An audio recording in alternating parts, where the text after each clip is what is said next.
천사의 아침 방문을 찾아오신 여러분을 환영합니다.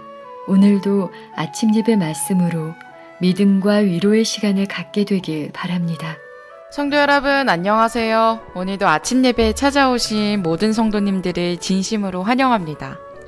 오늘도 주님께서 저희 각자에게 비춰주신 비단에서 거하게 되시길 소망합니다. 이제 기도하겠습니다. 하늘에 계신 하나님 아버지, 오늘도 성령 하나님의 이끄심 속에서 아침 예배를 드릴 수 있도록 인도하여 주심에 감사합니다. 어둠 속에서 살던 저희들을 밝은 빛 가운데로 인도하여 주신 그 은혜에 너무나도 감사합니다. 주께서 인도해 주신 그 길에서 때로는 그림자가 생기고 때로는 어두움이 밀려올 때 완전한 밝은 빛인 그리스도께 나아가 어두움이 밀려 들어오지 않을 수 있도록 무릎 꿇는 저희들이 될 수 있도록 함께하여 주시옵소서. 오늘도 권면해 주시는 목사님께 함께하여 주셔서 진리의 말씀이 온전히 잘 전달될 수 있도록 하여 주시고, 듣는 말씀을 통하여 저희 마음 가운데 불신과 의심을 용인하지 않는 강력한 요새가 세워질 수 있도록 인도하여 주시옵소서. 예수님의 이름으로 기도합니다. 아멘. 안녕하십니까 성도 여러분. 오늘도 성령께서 저에게 귀한 말씀을 주셨습니다. 하나님의 말씀은 빛입니다. 빛을 우리가 받으면 우리 마음이 환해지고 밝아지고 생명이 올라오게 되는 것입니다. 그런데 이상하게 어떤 그리스도인들은 진리의 빛을 받으면 마음이 무겁습니다. 정죄를 느낍니다. 마음이 답답합니다. 너무 힘들게 느껴집니다. 왜 그럴까요? 빛을 거절하는 정신과 태도가 내 속에 있으면 빛의 큰 장애물이 되는 것입니다. 그래서 오늘은 그 문제를 좀 살펴보려고 합니다. 성도 여러분, 하나님께서는 빛이십니다. 빛이시기 때문에 하나님께서는 의로우십니다. 의롭기 때문에 하나님께서는 거짓말을 하실 수 없는 분입니다. 이사야 5장 20절 오늘 본문 성경절을 읽겠습니다. 악을 선하다 하며 선을 악하다 하며 흑암으로 광명을 삼으며 광명으로 흑암을 삼으며 쓴 것으로 단 것을 삼으며 단 것으로 쓴 것을 삼는 그들은 화 있을진저. 자, 여기 누가 화를 받는다고 했습니까? 하나님께서는 선을 악이라고 하지 못하고 악을 선이라고 하지 못합니다. 그런데 사람들은 악을 선하다고 하고 죄가 있는데 없다고 말합니다. 넓은 길을 가고 있는데 나는 좁은 길을 가고 있다고 자꾸 자기 자신에 대해서 거짓말을 합니다. 죄가 있어도 구원받을 수 있는 것처럼 말합니다. 그러나 성경은 거짓말하지 않습니다. 성경은 그런 사람들에게 화가 임한다고 경고하는 것입니다. 두려운 사실은 오늘 많은 분들이 이런 식으로 생각을 합니다. 하나님은 사랑이십니다. 하나님께서는 우리의 죄 때문에 멸망시키는 분이 아닙니다. 하나님께서는 삶에 지친 우리를 자비로 대해 주실 것입니다. 우리가 십자가를 믿는 한 하나님께서는 결코 우리를 멸망시키지 않으십니다. 정말 우리가 십자가를 믿기만 하면 멸망당하지 않을까요? 오늘 이 문제를 좀 살펴보려고 하는 것입니다. 자, 시편 5장 5절 보죠. 시편 5장 5절입니다. 오만한 자가 주의 목전에 서지 못하리이다. 오만한 사람은 주의 목전에 서지 못한다고요. 아무리 주님을 믿는다고 고백해도 오만하면 안 되는 것입니다. 주는 모든 행악자를 미워하시며 거짓말하는 자를 멸하시리이다. 거짓말하는 자들, 악을 행하는 자들은 아무리 주님을 믿는다고 하고 예배드려도 멸망당한다는 것입니다. 성도 여러분, 물론 하나님께서는 죄를 범한 죄인을 불쌍히 보십니다. 그러나 결코 죄를 동의해 주거나 지지하지 않으시며 죄가 없는 것처럼 감추거나 심판을 취소하지도 않습니다. 왜냐하면 하나님은 의롭기 때문에 그렇습니다. 거짓말하지 못하기 때문에 그런 것입니다. 죄를 범한 사람은 그래서 반드시 회개해야 되고 그리스도의 피를 의지해서 죄를 버려야 하는 것입니다. 성도 여러분, 분명한 사실은 이것입니다. 죄를 범했기 때문에 멸망당하는 것이 아니라 죄를 고집하고 계속해서 품고 있기 때문에 그 죄가 불에 탈 때 함께 멸망당하는 것입니다. 성경은 하나님의 공의를 정확하게 보여주고 있는데 사람들은 이상하게 사랑만 보려고 합니다. 왜 그럴까요? 죄를 붙잡고 있는 채로 살기 원하기 때문이죠. 양심의 가책으로 고통받고 싶지 않기 때문에 사랑만 보려고 애쓰는 것입니다. 불순종과 죄를 붙잡고 있으면서도 구원받을 수 있는 길을 찾고 싶어 하는 것입니다. 그래서 성경에서 사랑만 보려고 애쓰는 것입니다. 사람들의 이런 심리를 잘 아는 사탄이 어떻게 할까요? 하나님의 사랑을 크게 강조하는 십자가를 퍼뜨리면서 이 십자가만 믿으면 하나님은 사랑이기 때문에 죄를 붙잡고 있어도 구원받을 수 있을 것이다 라는 거짓 복음을 퍼뜨리고 있는 것입니다. 오늘날 많은 사람들이 그런 복음을 너무나 좋아하죠. 성도 여러분, 하나님은 빛이십니다. 성경은 빛입니다. 그런데 왜 그리스도인들이 어둠으로 들어가게 될까요? 오늘 나누는 이 말씀은 정말 중요한 말씀입니다. 자, 본문 읽겠습니다. 하나님은 빛이심으로 그분에게는 어두움이 전혀 없으시다. 만일 빛이 없다면 그림자도 없을 것이다. 그러나 그림자가 태양 때문에 생길지라도 태양에 의해서 만들어지지 않는다. 그림자를 만들어내는 것은 장애물이다. 그러므로 그 어두움은 하나님에게서 나오는 것이 아니라 영혼과 하나님 사이에 침입한 장애물 때문에 생긴다. 이것은 참 중요한 말입니다. 어떤 분들은 하나님께서 주신 진리의 빛을 받으면 자꾸 무겁다고 합니다. 진리 때문에 내가 참 슬퍼졌습니다. 진리를 알았기 때문에 내 인생이 불행해졌습니다. 이런 식으로 오해하는 것입니다. 그것은 아닙니다. 하나님은 빛이시고 주의 말씀도 빛이십니다. 그러므로 우리 마음에 진리의 빛이 들어오면은 마음이 밝아지고 맑아져야 합니다. 그것이 정상입니다. 빛을 받으면 사망이 물러나고 어둠이 물러나고 생명이 생기는 것입니다. 그런데 어떤 분들은 이 정반대의 경험 속으로 들어가는 것입니다. 빛을 받았는데, 진리를 받았는데 오히려 마음이 어두워지고 무거워진다고 말하는 것입니다. 힘들다고 자꾸 말합니다. 왜 그럴까요? 빛을 거절하기 때문입니다. 진리의 빛이 들어오는데 피하려고 하기 때문입니다. 진리의 빛을 피하려고 하면 어떻게 됩니까? 빛이 오히려 마음에서 어두운 그림자를 만들어냅니다. 성도 여러분, 이 점을 오해하시지 말길 바랍니다. 빛 자체는 그림자를 만들어내지 않습니다. 그러나 마음에 빛을 거절하는 장애물이 있으면은 내 마음속에 그 장애물 때문에 그림자가 생기는 것입니다. 빛이 강하면 강할수록 장애물은 짙고 어두운 그림자를 만들어냅니다. 그림자를 만들어내는 것은 내 마음속에 장애물이 있다는 뜻입니다. 계속해서 본문을 읽겠습니다. 어두움은 하나님에게서 나오는 것이 아니라 영혼과 하나님 사이에 침입한 장애물 때문에 생긴다. 하나님께서 주신 빛을 무시하면 확실한 결과를 초래한다. 그것은 그림자 곧 주어진 빛 때문에 더 어두운 흑암을 만든다. 빛을 거절하면은 더 어두운 흑암 가운데 들어가는 것입니다. 자, 하나님과 영혼 사이에 있는 이 장애물이 무엇일까요? 그림자를 만들어내는 그 장애물이 무엇입니까? 하나님의 말씀과 진리를 거절하려고 하는 마음입니다. 하나님의 뜻보다 내 뜻을 높이려고 하는 정신입니다. 그런 사람은 진리의 빛을 받을 때 마음이 매우 어두워지고 무겁고 힘들게 느끼게 되는 것입니다. 양심의 가책을 느끼게 되는 것입니다. 그래서 빛을 싫어하게 되는 것이죠. 성도 여러분, 빛은 내 마음과 삶 속에 있는 어둠을 정확하게 드러냅니다. 무엇이 어두움이고 무엇이 죄인지 빛이 가르쳐주는 것입니다. 그래서 사람들이 이 빛을 받을 때 힘들어하는 것입니다. 거절하고 싶은 충동을 느끼는 것이죠. 계속해서 본문을 읽겠습니다.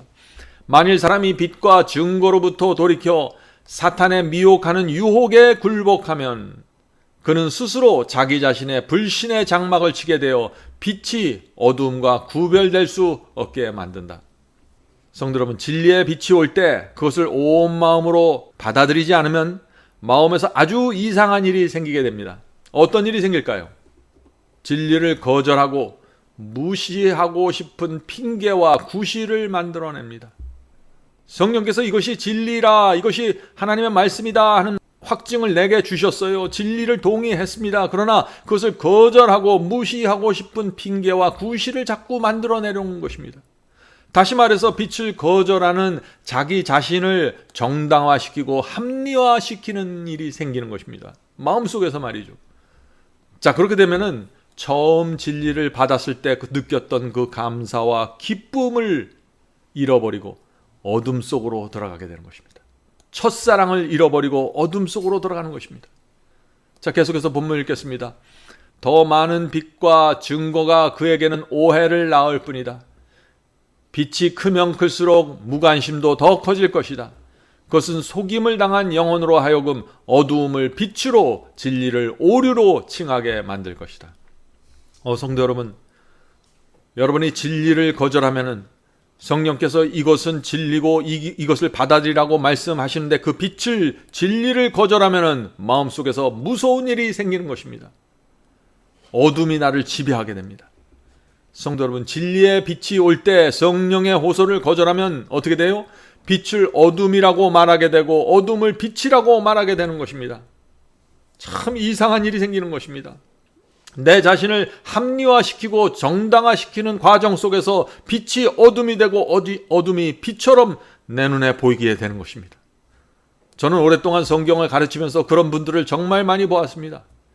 내 자신의 마음에 맞는 말씀을 배우면은 기쁨으로 받아들입니다. 이것은 정말 귀한 진리입니다. 그러고 받아들입니다. 그러나 자기 마음에 맞지 않는 진리가 오면, 내 삶의 개혁과 변화를 가져오게 만드는 그 진리가 오면은 그때부터는 얼굴이 어두워지고 이리저리 핑계를 대면서 거절하는 것입니다.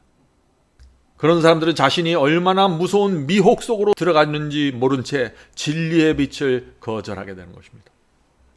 성도 여러분, 하나님의 말씀이 올 때, 진리가 올 때, 특별히 내가 한 번도 들어보지 못한 새로운 빛이 올 때 내 자신을 철저하게 낮추고 말씀 앞에 굴복하지 않으면 사탄이 내 마음을 지배하고 끌어가는 것입니다. 이런 사람들이 오늘날 기독교에 너무나 많이 있는 것입니다. 자, 본문 읽겠습니다. 사탄은 사람들로 하여금 빛을 부인하도록 이끌기 위하여 끊임없이 일하고 있다. 곧은 길에서 곁길로 접어드는 것은 한 걸음에 불과하다. 하늘을 향한 곧바른 길을 가다가 옆길로 빠져나가는 것은 한 걸음만 실수하고 한 걸음만 빠져나가면 좁은 길에서 벗어나게 된다는 것이죠. 진리가 무엇인지 분명하게 알면서 다른 길을 가기로 선택하면 거기서부터는 사탄이 길을 인도함으로 빛은 완전히 어두움이 되고 어두움은 빛이 된다. 성도 여러분, 이런 지금 문제들은 전부 성령께서 이것이 진리다, 이것이 하나님의 말씀이다 라고 호소하고 알려주는데 거절하면서 시작되는 이 사탄의 역사입니다. 조심해야 되는 것입니다. 불신을 향해 마음을 여는 일은 위험한 일이다. 왜냐하면 그것은 마음에서 하나님의 영을 떠나게 하며 사탄의 제안을 받아들이게 하기 때문이다. 마음의 진리에 대한 의심과 불신이 생길 때 그것을 용납하고 받아들이면 무서운 결과를 갖게 된다. 성도 여러분, 사람들이 왜 진리의 빛을 거절할까요? 성령께서 이것은 진리라고 말씀해 주시는데 왜 그것을 거절할까요? 왜냐하면 그 진리를 받고 내가 순종하려고 하면 내가 불편해지기 때문입니다. 내가 손해봐야 되고 희생해야 되기 때문입니다. 그래서 이기적으로 빠져나가는 것입니다. 이 진리는 젖혀놓고 내가 다른 말씀에 순종해야지라고 생각하는 것입니다. 어떤 때는 진리 때문에 내가 다니던 교회까지 포기해야 됩니다. 그래서 이것이 하나님의 말씀이고 진리의 빛인지를 알면서도 외면하는 것입니다. 이것이 바로 빛에서 어둠으로 빠져들어가는 과정입니다. 성도 여러분, 그러나 진리의 빛을 거절하고 사는 것도 쉽지 않습니다. 그런 삶도 고통스럽습니다. 사도 바울도 진리의 빛을 거절해서 오랫동안 고통스러운 삶을 살았습니다. 사도 바울도 예수님의 그 순결한 생애를 보면서 성령의 음성을 들었고 큰 감동을 받았지만 계속해서 거절했습니다. 왜요? 그리스도 예수를 받아들이는 한 유대 교단으로부터 자기가 철저하게 배척당하고 출교당할 수 있기 때문이죠. 그래서 사도 바울도 굉장히 고민했던 것입니다. 자, 그 말씀이 사도행전 26장 14절에 나오죠. 사도행전 26장 14절. 사울아, 사울아. 자, 바울이 원래 갖고 있던 이름이 사울이죠. 사울아, 사울아, 내가 어찌하여 나를 박해하느냐. 지금 예수께서 사울에게 말하는 것입니다. 네가 어떻게 나를 박해하느냐. 가시채를 뒷발질하기가 내게 고생이니라. 성령께서 사울의 마음을 감동시켰습니다. 성령께서 진리의 빛을 받아들여야 한다고 말씀하셨고 지금 내가 가는 길은 잘못되었다고 말씀하셨습니다. 지금 네가 핍박하는 예수님은 하나님의 아들이야 라고 말씀해 주셨습니다. 지금 네가 핍박한 것은 나사렛 예수는 구약 성경이 말하고 있는 바로 그 메시아라는 그 말씀을 주셨습니다. 그러나 사울은 그 성령의 음성을 거절했습니다. 계속해서 뒷발질로 성령의 음성을 걷어찼습니다. 양심이 너무나 불편했고 마음이 아팠지만 거절했습니다. 제자들을 핍박했습니다. 이것이 사울의 고통이었습니다. 자, 계속해서 본문 읽겠습니다. 사람이 무엇이든지 심든지 그대로 거두리라. 갈라디아 6장 7절. 하나님은 그 누구도 멸망시키지 않으신다. 멸망하는 사람은 모두 스스로 선택한 결과이다. 성도 여러분, 이거 정말 중요한 말씀입니다. 당자는 아버지가 내보낸 것이 아닙니다. 당자는 자기 스스로 결론을 내고 스스로 선택해서 아버지를 떠나간 것입니다. 그가 다시 아버지께로 돌아오기 전까지 그는 구원받을 수가 없는 것입니다. 자, 계속해서 읽어보죠. 멸망하는 사람은 모두 스스로 선택한 결과이다. 사람이 성령께서 주시는 양심의 가책을 짓누르고 외면할 때 그는 불신의 씨를 심게 되며 이것은 심판대 앞에서 정죄의 수확을 거두게 된다. 마지막으로 잠언 1장 30절부터 33절 말씀 읽겠습니다. 나의 교훈을 받지 아니하고 나의 모든 책망을 업신 여겼습니다. 하나님께서 주신 교훈과 교리와 책망을 업신 여기는 자들 위험한 것입니다. 그러므로 자기 행위의 열매를 먹으며 자기 꾀에 배부르리라. 어리석은 자의 퇴보는 자기를 죽이며 미련한 자의 안일은 자기를 멸망시키려니와 오직 나를 듣는 자는 안연히 살며 재앙에 두려움 없이 평안하리라. 어떤 사람이 평안하요? 하나님의 말씀을 듣는 자입니다. 하나님의 성령의 감동을 받고 마음의 평강을 누리고 사는 자들입니다. 성도 여러분, 심은 대로 거두고 뿌린 대로 거두는 것이 성경의 원칙입니다. 모든 사람은 하나님의 말씀을 무시하거나 거절한 태도에 대해서 그래서 반드시 심판을 받는 것입니다. 그러므로 진리의 빛이 올 때, 새로운 빛이 나타날 때 조심해야 됩니다. 그 말씀을 놓고 성령의 인도하심을 간구해야 하는 것입니다. 성도 여러분, 마지막 시대에 나타나는 가장 중요한 빛이 무엇일까요? 이 말씀입니다. 저는 온 마음을 다해 오늘 아침에 여러분에게 이 말씀을 여러분에게 내놓겠습니다. 요한계시록 12장 17절입니다. 요한계시록 12장 17절. 용이, 자, 사탄이죠. 사탄이 여자에게 분노하여 돌아가서, 자, 이 모습은 마지막 시대 하나님과 사탄이 크게 투쟁하는 장면입니다. 용이 여자에게 분노하여 돌아가서 그 여자의 남은 자손 곧 하나님의 계명을 지키고 예수의 증거를 가진 자들로 더불어 싸우려고 바다 모래 위에 섰더라. 성도 여러분, 마지막 시대에 우리는 두 개를 가져야 합니다. 첫 번째, 예수의 증거를 가지고 있어야 됩니다. 내 삶 속에, 내 성품 속에 예수의 증거가 있어야 되는 것입니다. 내가 예수님을 믿는다는 증거 말이죠. 두 번째는 하나님의 계명을 지켜야 됩니다. 믿기만 하면 되는 것이 아니라 하나님의 계명을 지켜야 되는 것입니다. 하나님께서는 계명을 지키는 성도들을 지금 마지막 때가 되면서 불러 모으시는 것입니다. 왜요? 용과 싸우는 한 무리의 군대를 원하는 것입니다. 그들을 바로 요한계시록은 여자의 남은 무리라고 말하는 것입니다. 성도 여러분, 계명을 지킨다고 해서 율법주의가 되는 것이 아닙니다. 계명을 지킨다는 것은 하나님의 말씀에 충성한다는 것입니다. 하나님과 사탄의 전쟁에서 내가 하나님의 편에 서서 충성한다는 것입니다. 왜 이 계명을 지키는 자는 충성할까요? 하나님의 은혜가 너무나 커서 그의 사랑이 나를 강권하기 때문에 그분의 말씀과 계명을 도무지 거절할 수 없는 것입니다. 사도 요한은 바로 그런 성도들이 마지막 시대에 나타나서 하나님의 편에 서게 될 것이라고 말하는 것입니다. 그리고 그들을 여자의 남은 자손이라고 부르는 것입니다. 성도 여러분, 의의 길로 여러분을 인도하는 복음이 들려올 때, 참된 회개와 거룩함으로 인도하는 말씀이 들려올 때, 또 말씀에 순종하라는 복음이 들려올 때 조심하십시오. 의의 기별이 들려올 때 양심 깊은 곳에서 들려오는 성령의 음성을 놓치면 안 되는 것입니다. 성령의 음성을 듣고 따라가십시오. 성경 말씀을 펼쳐서 확인해놓고 따라가십시오. 자, 마지막으로 제가 영성교실의 교재로 사용하는 책 예수께 가는 길 47, 48페이지에 있는 글을 읽겠습니다. 선과 성결에 대한 욕망은 좋기는 좋으나 그것으로 그친다면 그것은 아무 소용이 없다. 오늘날 많은 사람들이 선하게 살길 원하고 성결한 삶을 원합니다. 그러나 거기서 그치면 소용이 없다는 것이죠. 많은 사람은 그리스도인이 되려고 희망하고 소원만 하다가 멸망에 들어가게 될 것이다. 저들의 마음은 저희 마음을 하나님께 바치는 데까지 이르지 않는다. 저들은 지금 그리스도인이 되기를 결정하지 않는다. 많은 사람들이 참 나도 참 선한 그리스도인이 되겠다, 순종하는 그리스도인이 되고 싶다, 하나님께 충성하는 그리스도인이 되고 싶다라고 말들을 많이 하고 그런 소원을 실제로 갖고 있습니다. 그런데 그렇게 되기로 결정하지 않는다는 것입니다. 제가 아는 많은 분들이 실제로 수년 동안 결정하지 못한 채 머뭇거리고 있는 것입니다. 그렇게 머뭇거리다가 많은 사람들이 빛을 어둠이라고 하고 어둠을 빛이라고 하면서 빠져나갔습니다. 저는 그런 분들을 볼 때 두려움을 느낍니다.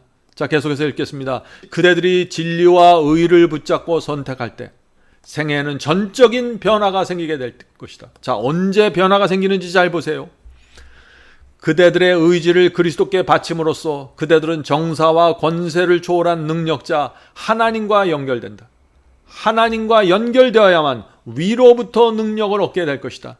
그렇게 해야만 새로운 생애, 곧 믿음의 생애를 살 수 있게 될 것이다. 성도 여러분, 이 믿음의 생애를 살 수 있는 방법이 무엇인가요? 진리가 오고 의의 기별이 올 때 그것을 붙잡고 선택해야 됩니다. 선택할 뿐만 아니라 내 의지를, 내 마음을, 내 뜻을 그리스도께 바치는 것입니다.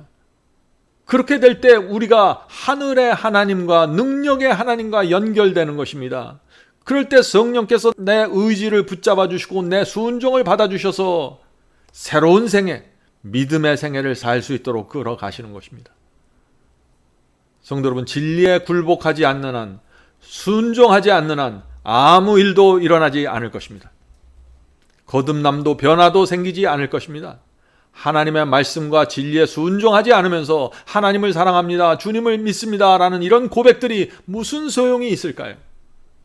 성도 여러분, 우리는 순종의 복음으로 들어가야 합니다. 거기에 안전이 있고 구원이 있고 하나님께서 주시는 평강이 있습니다.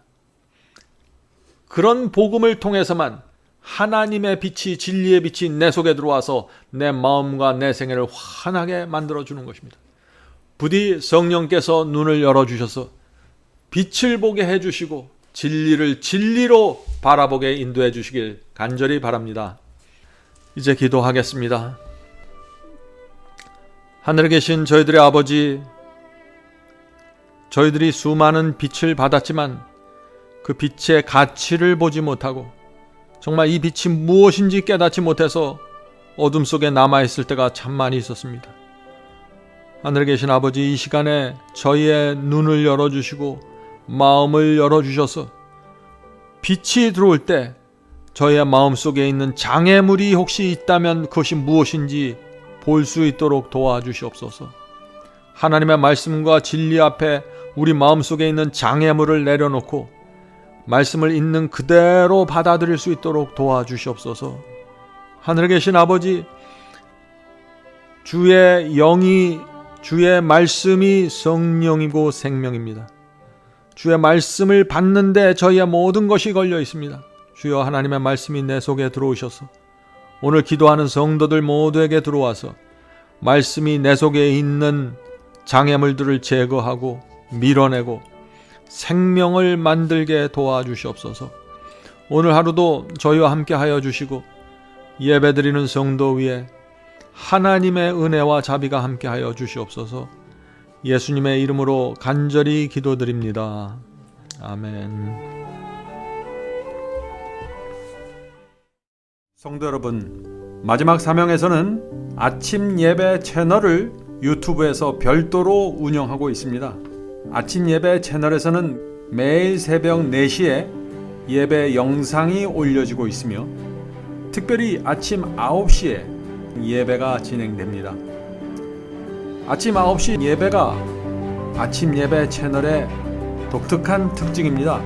원하시는 분들은 유튜브에서 아침 예배 채널을 별도로 구독 신청하여 주시면 저희와 함께 아침마다 예배 드릴 수 있습니다.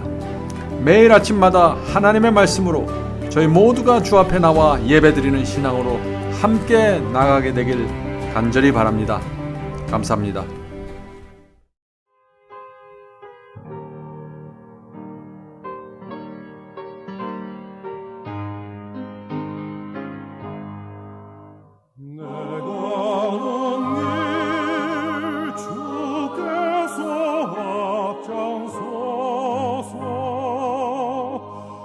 사랑의 손길로 인도하네.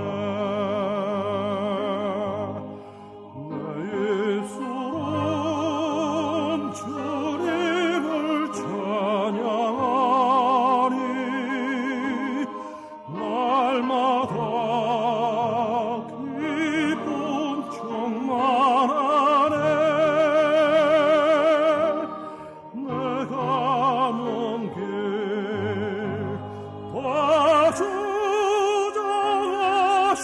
봐주장하시는 주 본향으로 날 인도하시니 그 언젠가 내 삶 끝날 때까지